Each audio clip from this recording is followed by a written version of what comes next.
வைகாசி விசாகத்தையொட்டி முருகன் கோயில்களில் சிறப்பு வழிபாடுகள் நடைபெறுகிறது. சென்னை வடபழனி கோயிலில் பக்தர்கள் வரிசையில் காத்திருந்து முருகப்பெருமானை வழிபடுகிறார்கள். கூடுதல் விவரங்களோடு செய்தியாளர் குணசேகரன் இணைப்பில் இருக்கீங்க. பக்தர்களுடைய வருகை எந்த அளவுக்கு இருக்கு குணசேகரன்? இன்றைய தினம் வைகாசி விசாகம் என்பது முருகனுடைய பிறந்த நாளாக இன்று தினம் கொண்டாடப்பட்டு வருகிறது.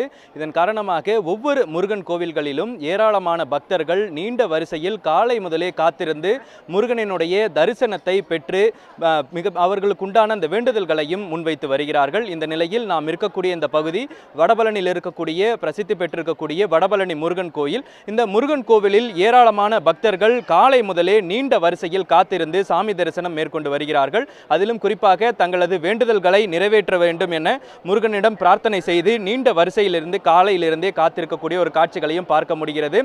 ஏராளமான குடும்பத்தினர் தங்களது குடும்பத்தில் இருக்கக்கூடிய உறவினர்களோடு வருகை தந்து குழந்தைகளோடு வருகை தந்து இந்த முருகன் பிறந்த நாளை முன்னிட்டு சாமி தரிசனம் செய்யக்கூடிய அந்த காட்சிகளையும் பார்க்க முடிகிறது. வடபழனி முருகன் கோவிலில் நீண்ட வரிசையில் பக்தர்கள் காத்திருக்கக்கூடிய ஒரு நிலை இருப்பதன் காரணமாக வெளிப்பகுதியில் நிழல் பகுதியாக நிழற்கூடையும் அமைக்கப்பட்டிருக்கிறது. அதே போன்று வரிசையில் எந்தவித குளறுபடியும் ஏற்படக்கூடாது என்பதற்காக ஆங்காங்கே வரிசைகள் சரியான முறையில் அமைக்கப்பட்டு காவல்துறையினரும் தொடர்ந்து கண்காணிப்பு பணியிலும் ஈடுபட்டிருக்கிறார்கள். எந்தவித அசம்பாவிதமும் ஏற்படக்கூடாது என்பதற்காக காவல்துறையினர் பாதுகாப்பு பணியிலும் ஈடுபட்டிருக்கிறார்கள். இந்த நிலையில் இங்கே வந்திருக்கக்கூடிய பக்தரிடம் கேட்கலாம். அம்மா, இன்னைக்கு வைகாசி விசாகம் என்ன ஸ்பெஷல்? இன்னைக்கு முருகருக்கு பிறந்த நாள், ரொம்ப விசேஷமான நாள். அவர் இன்னைக்கு எது வேண்டனாலும் நம்மளுக்கு நிறைவேற்றி வைப்பார். அவர் நிறைய சந்தோஷமான நாள் இது. இன்னைக்கு காலையில் கோயிலுக்கு வந்திருக்கீங்க. என்ன மாதிரியான சாமி தரிசனம் இங்கே நடந்திருக்கு? எவ்வளோ பக்தர்கள் வந்திருப்பாங்க? நிறைய பக்தர்கள் வந்திருக்கிறாங்க. இன்னும் நான் உள்ள மூலஸ்தானத்துக்குள்ள போனேன். மற்றொரு பக்தர் இங்கே இருக்கிறா, அவரிடம் கேட்கலாம். ஆனால் நீங்கள் எவ்வளோ வருஷமாக இந்த வைகாசி விசாகம் வந்துட்டே இருக்கீங்க? என்ன மாதிரி ஸ்பெஷல் இன்னைக்கு இருக்கும்? இன்றைக்கி முருகன் பிறந்த நாள். இன்றைக்கி நான் ஒரு 6 வருஷமாக இந்த வடபழனி முருகன் கோயிலுக்கு வந்துக்கிட்டு இருக்கேன். வடபழனி கோயிலுக்கு வந்தாலே ஒரு வளமான வாழ்க்கை கிடைக்கின்றது நம்பிக்கை. அதை நான் அனுபவமாக உணர்ந்தவன். நான் என் முருகனுடைய பிறந்த நாளில் சிறப்பான ஏற்பாடு, நல்லா தரிசனத்துக்கு நல்லா ஏற்பாடு பண்ணியிருக்காங்க. ரொம்ப சந்தோஷமாக இருக்குது.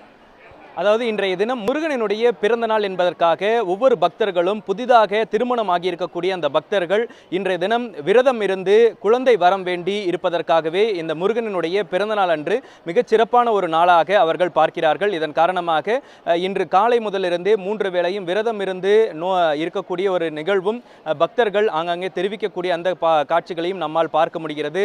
இந்த நிலையில் இன்றைய தினம் காலை முதலிருந்து இன்று மாலை வரை பல்வேறு சிறப்பு தரிசனங்களும் பொதுமக்களுக்காக பக்தர்களுக்காகவும் கோயில் நிர்வாகம் தரப்பில் ஏற்பாடுகளும் செய்யப்பட்டிருக்கிறது.